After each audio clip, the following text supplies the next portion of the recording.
Selamat datang di Sumatera Barat, salah satu sudut Indonesia yang terkenal dengan keindahan alam, keluhuran budaya, serta makanannya yang terkenal lezat. Salah satu makanan khas Sumatera Barat yang sudah mendunia adalah rendang. Proses panjang pembuatan rendang dimulai dari meracik bumbu dasarnya. Untuk 10 kg rendang dibutuhkan 10 kg daging, 2,5 kg cabai merah, setengah kilo bawang merah, setengah kilo bawang putih, 1 kilo lengkuas, setengah kilo kemiri, dan segenggam cengkeh. Bumbu-bumbu ini dihaluskan, lalu ditumis dengan menggunakan minyak kelapa. Setelah harum, tambahkan daun jeruk purut, sereh, dan asam kandis. Untuk 10 kilo rendang dibutuhkan santan dari sekitar 30 butir kelapa atau sekitar 20 liter santan. Setelah seluruh bahan tercampur, baru masukkan daging. Bagian selanjutnya adalah bagian terpenting dalam proses membuat rendang. Selama kurang lebih 8 jam, campuran bahan-bahan tadi dimasak. Pengaturan panas api memegang peranan penting dalam membuat rendang. Karena jika terlalu panas, dagingnya akan mengkerut dan tidak kenyal lagi. Sesekali, rendang diaduk agar tidak gosong. Memasak dengan api kecil secara perlahan-lahan adalah makna rendang sebenarnya. Karena dalam bahasa Minang, rendang atau randang berarti memasak secara perlahan. Setelah kurang lebih 8 jam dimasak, campuran bahan rendang mengental dan menyusut volumenya.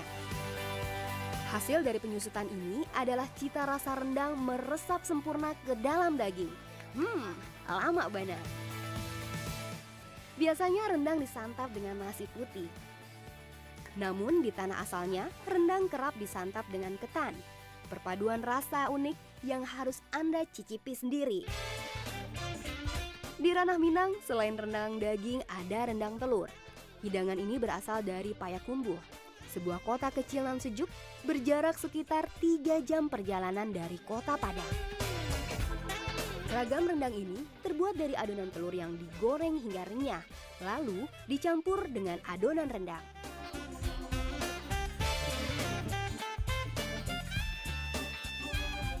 Selain rendang telur, ada juga rendang pakis. Hidangan ini juga berasal dari Payakumbuh. Hidangan ini cocok bagi Anda yang vegetarian. Proses pembuatannya kurang lebih sama dengan pembuatan rendang lainnya.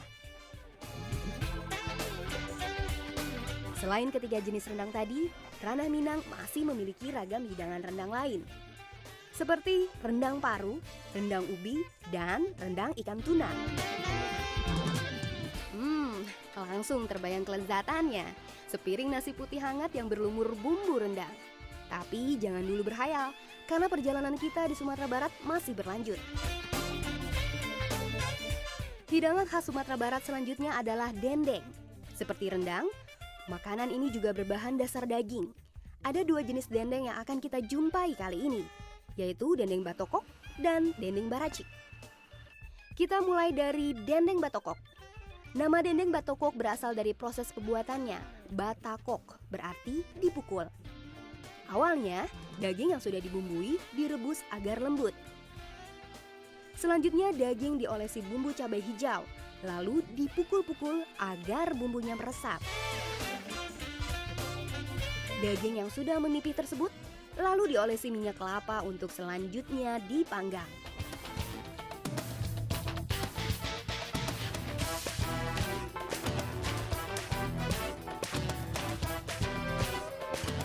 Menu dendeng selanjutnya adalah dendeng baracik.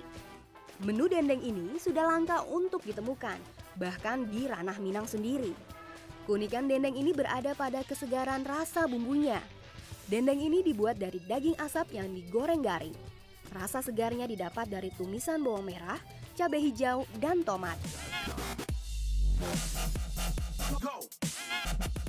Jika rendang dan dendeng Anda rasa belum cukup, mari kita lanjutkan perjalanan kita ke menu selanjutnya, itiak lado mudo atau bebek bumbu cabai hijau.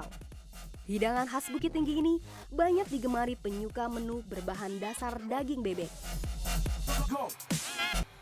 Proses pembuatan itia lado mudo dimulai dari membersihkan bebek dari bulu dan kotoran. Selanjutnya, bebek dibakar untuk menghilangkan lemak dari daging. Daging bebek yang sudah bersih lalu dimasukkan ke dalam kuali yang sudah berisikan campuran bumbu. Rempah-rempah yang dipakai adalah cabai hijau, bawang merah, bawang putih, jahe, lengkuas, kemiri, daun serai, kunyit, dan daun jeruk. Daging bebek cenderung lebih alot dari daging ayam. Karena itu, proses memasak dilakukan secara perlahan dan dengan menggunakan api kecil. Hasilnya, hidangan yang membuat Anda meneteskan liur.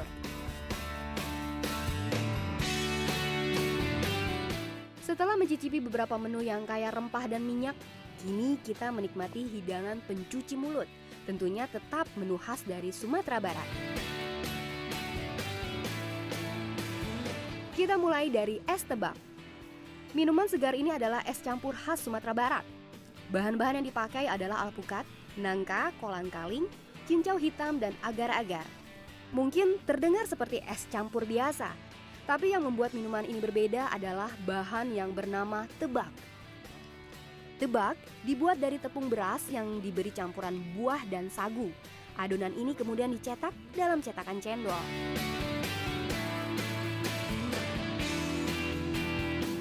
Untuk pelengkap es tebak, Anda bisa menambahkan pisang kapiak sebagai cemilan. Hidangan ini bisa kita temui di pedagang kaki lima di pasar-pasar di Sumatera Barat. Cemilan ini dibuat dari pisang yang dipanggang, lalu dikapiak atau dijepit agar pipih. Pisang yang telah pipih lalu ditaburi unti, parutan kelapa yang dimasak bersama gula merah. Manisnya unti gula merah berpadu dengan aroma pisang bakar.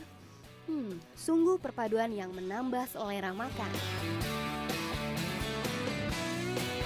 Beberapa hidangan yang sudah tersaji tadi hanya segelintir dari seluruh warisan budaya kuliner ranah Minang.